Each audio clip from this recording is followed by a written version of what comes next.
Sæberiet er et familieejet mikrosæberi. Vi bor midt i den vestjyske natur her på vestkysten. Vi laver alt fra bunden og bruger lokale råvarer.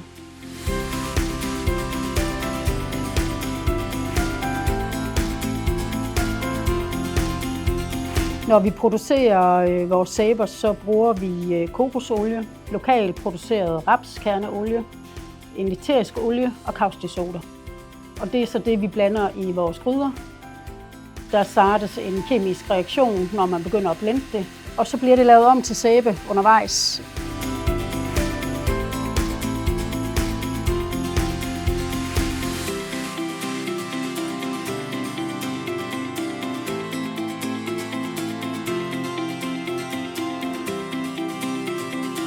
Dagen efter bliver det skåret i de skiver, det nu skal sælges i.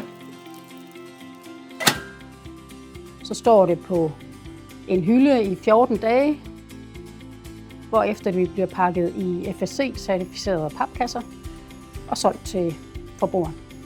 I nogle af sæberne bruger vi jo ret lokale råvarer. Det er jo egentlig naturens egne produkter. Vi bruger saltvand fra havet, som jeg henter herude på Skalling, 7 km væk. Og også en lidt sjov idé, at man kan bruge så lækre, helt naturlige ting som sand og vand. Det giver meget mening for os, at vi ligger her, hvor vi ligger og kan yde den service og producere selv. De fleste uger der har vi åbent 5 dage om ugen, men for højsæsonen fra midt juni til slut august har vi åbent alle ugens dage i butikken. Du kan købe vores produkter på webshoppen 24/7. Du kan også tage forbi butikken i Ho ved Blåvand.